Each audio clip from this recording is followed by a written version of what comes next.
আজকে আমার এত বছরের সংসার জীবনে প্রথমবারের মতো বাড়িতে তৈরি করব চিকেন মোমো, তাও আবার বড়লোকি স্টাইলে। মানে এসির ভিতরে বসে থেকেও আজকাল রান্না করা যায়। ভাবা যায় মানুষের জীবনে কতটা উন্নত হয়েছে। যেহেতু এসির ভিতরে বসে থেকে আজকে রান্না করব, তাই ভাবলাম প্রথমে এসিটা পরিষ্কার করে নিই। কয়েকদিন থেকে এত বেশি কাজকর্মের ভিতরে নিজের সংসারের দিকে মনটাই চলে গিয়েছিল, ভালোভাবে কোনো কিছু পরিষ্কার করে নিতে পারি নাই। আবার আমার কেমন যেন মাসের ভিতরে 2-3 বার রুমের ফার্নিচার না সরিয়ে পরিষ্কার না করলে কেমন যেন লাগে, মনে হয় যে রুম ধুলোবালিতে পড়ে আছে বা নোংরা হয়ে আছে, ঠিক এমনটা লাগে। আর আজকে রাতের বেলায় চলে এসেছি মোমো বানাতে। আমি তো এটা বানাতে পারি না, আমার ছেলে বলছে মা আমি ফোনে দেখেছি, আমি তোমাকে শিখিয়ে দিব কিভাবে বানাতে হয়। আর আজকে কিন্তু আমি মোমো বানাবো TQIU মাল্টি কুকারে। তবে যাই হোক, বাহিরে যত পরিমাণে গরম পড়েছে, এই গরমের ভিতরে এসির ভিতরে রান্না করার মতো সুবিধা থাকলে আর জীবনে কি লাগে বলুন তো। এজন্য মনে হয় যে মাঝে মাঝে বড়লোকি স্টাইলও একটু জীবনযাপন করা উচিত, তাই না? আর আমার কাছে মনে হয় জীবনে যাই হোক না কেন সবসময় নিজের মতো করে বাঁচা উচিত। যখনই দেখবেন অন্যের কথা চিন্তা করবেন বা অন্যের কথা মাথায় আনবেন, তখনই কিন্তু আপনি ভালো থাকতে পারবেন না। আর আমাদের সমাজের মানুষের কথাগুলো তো বাদই দিলাম,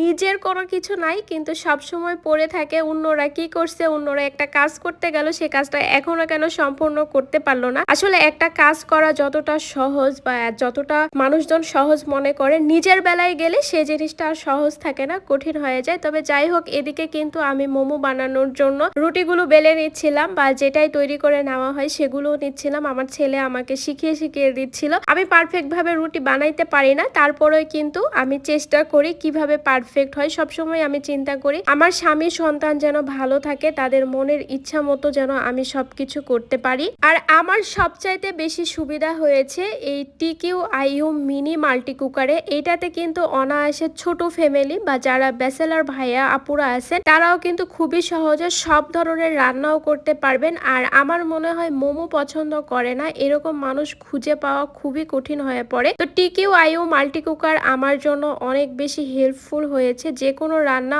অনেক ইজিতে আমি করে নিতে পারি। TQIU পেজ আমি ক্যাপশনে দিয়ে দিব, আপনারাও কিন্তু এই মাল্টি কুকারটা নিতে পারবেন। আবার অনেকেই আমাকে জিজ্ঞাসা করেন যে আপু বিদ্যুৎ বিল তোমার কেমন আসে। আমি কিন্তু সবকিছুই এখন বলতে গেলে TQIU রান্না করি ম্যাক্সিমাম টাইমে। বিদ্যুৎ বিল খুবই কম আসে, আগে ঠিক যেমন আসছো সেরকমই আসে আর কি। আর জীবনে প্রথমবার যেহেতু মোমোগুলো বানাচ্ছিলাম, আমার কাছে একটু ভয় লাগছিল যে খেতে যে কেমন হবে। আমার ছেলে তো মহা খুশি যে হ্যাঁ খেতে ভালোই হবে আম্মু। তো এদিকে কিন্তু আমার মোমোগুলো খুব সুন্দরভাবে ফুলে ফুলে গিয়েছে।